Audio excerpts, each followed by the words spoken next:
Hi friends, welcome to my channel Manju's vlog. ഇന്ന് ഞാൻ ഉണ്ടാക്കാൻ പോകുന്നത് എന്താണെന്നറിയോ? സോയാബീൻ പക്വടയാണ് കേട്ടോ. അപ്പം വളരെ പെട്ടെന്ന് തന്നെ തയ്യാറാക്കിയെടുക്കാം. നല്ല ക്രിസ്പിയാണ്, നല്ല ടേസ്റ്റിയാണ്. അപ്പം കുട്ടികൾക്കൊക്കെ വളരെ പെട്ടെന്ന് തന്നെ ഇത് ഉണ്ടാക്കി കൊടുക്കാൻ പറ്റും. അപ്പോൾ ഇതേപോലെ നിങ്ങളൊന്ന് ഉണ്ടാക്കി നോക്കുക. ഉണ്ടാക്കി നോക്കിയിട്ട് കമൻസ് ഒക്കെ ചെയ്യുക. അപ്പം നമുക്ക് സമയം കളയാതെ വീഡിയോയിലേക്ക് പോകാം. അപ്പോൾ ഞാനിവിടെ കുറച്ച് സോയാബീൻ കുതിർത്തെടുത്ത് വെച്ചിട്ടുണ്ട് കേട്ടോ. കുതിർത്ത് നല്ലോണം പിഴിഞ്ഞെടുത്ത് വെച്ചിരിക്കുകയാണ്. അപ്പം കുറച്ച് വെളുത്തുള്ളി ഇഞ്ചി എടുത്തിട്ടുണ്ട്. ഇത്രയും വെളുത്തുള്ളി ഇത്രയും ഇഞ്ചി എടുത്തിട്ടുണ്ട്. നമുക്കൊരു മിക്സിയുടെ ജാർ എടുക്കാം. അതിലേക്ക് ഇതെല്ലാം കൂടി ഇഞ്ചിയും വെളുത്തുള്ളിയും സോയാബീനും കൂടെ ഒന്ന് അരച്ചെടുക്കണം.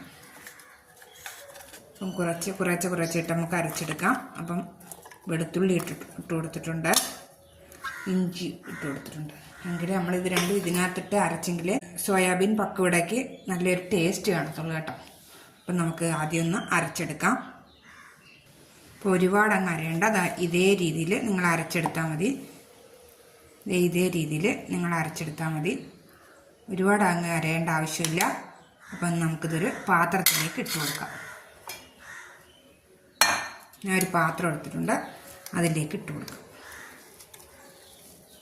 ഇനി ബാക്കിയൂടെ നമുക്ക് ഇതേപോലെ അരച്ചെടുക്കാം. അപ്പം ഞാൻ ഇതേ രീതിയിൽ അരച്ചെടുത്തിട്ടുണ്ട്. ഇതിലേക്ക് ഒരു 4 സ്പൂൺ കടലമാവ് ഇട്ട് കൊടുക്കുകയാണ്. 1.5 സ്പൂൺ അരിപ്പൊടി,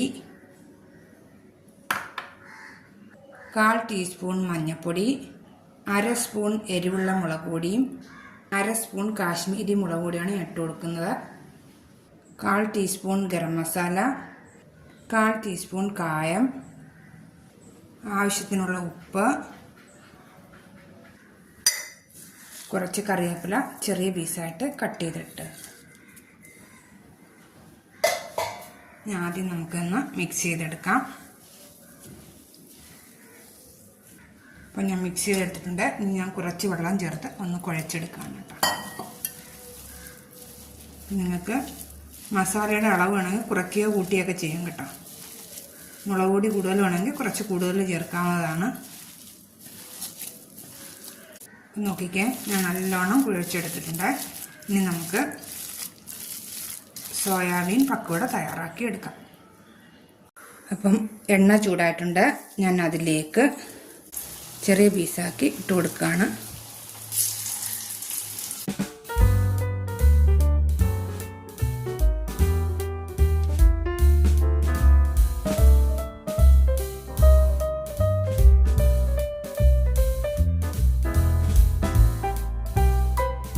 അപ്പോൾ നമുക്ക് വളരെ എളുപ്പത്തിൽ തന്നെ ഇത് തയ്യാറാക്കാവുന്നതാണ്. അപ്പോൾ എല്ലാവർക്കും വളരെ ഇഷ്ടപ്പെടുന്നൊരു സാധനമാണ്. നല്ല ക്രിസ്പിയാണ്, നല്ല ടേസ്റ്റിയാണ്. അപ്പം ഒരു വെറൈറ്റി ആയിട്ടുള്ളൊരു പക്കവടയാണ്. അപ്പോൾ ഇതേപോലെ നിങ്ങളൊന്ന് ഉണ്ടാക്കി നോക്കുക.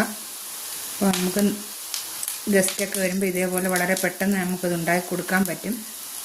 അപ്പോൾ നമുക്കിത് തിരിച്ചിട്ട് കൊടുക്കാം. ഇതൊരു നല്ല മണമാണ് കേട്ടോ. നിങ്ങളിത് ഉണ്ടാക്കുമ്പോൾ അത് മനസ്സിലാവും.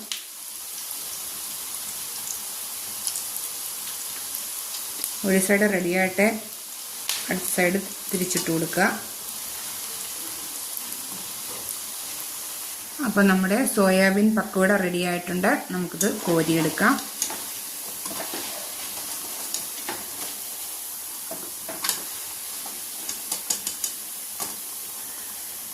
അപ്പോൾ ഇത് നോക്കിയാൽ നല്ല ക്രിസ്പിയാണ്. അപ്പോൾ ഇത് നമുക്കൊരു പാത്രത്തിലേക്ക് മാറ്റാം. അപ്പോൾ ഞാൻ ഒരു പാത്രത്തിലേക്ക് ഇട്ട് കൊടുക്കുകയാണ്. അപ്പോൾ നമ്മുടെ വളരെ ക്രിസ്പിയായ സോയാബീൻ പക്കോട റെഡി ആയിട്ടുണ്ട്. അപ്പം വളരെ പെട്ടെന്ന് തന്നെ തയ്യാറാക്കിയെടുക്കാം. അപ്പോൾ കുട്ടികൾക്കൊക്കെ ഇത് ഉണ്ടാക്കി കൊടുക്കാം. അവർക്ക് വളരെ ഇഷ്ടപ്പെടും. ഈവനിങ് സ്നാക്കായിട്ട് ഉണ്ടാക്കി കൊടുക്കാൻ പറ്റും. അപ്പം അവർ പറക്കി കഴിക്കും കേട്ടോ. അത്രയ്ക്ക് നല്ല ടേസ്റ്റാണ്. അപ്പം ഇതേപോലെ നിങ്ങളൊന്ന് ഉണ്ടാക്കി നോക്കുക. ഉണ്ടാക്കി നോക്കിയിട്ട് ലൈക്ക്, ഷെയർ, സബ്സ്ക്രൈബ്, കമൻസ് ഒക്കെ ചെയ്യുക. അപ്പോൾ ഇനി ഞാൻ വീണ്ടും ഒരു റെസിപ്പിയുമായിട്ട് നമുക്ക് വീണ്ടും കാണാം. അതുവരെ ബായ്.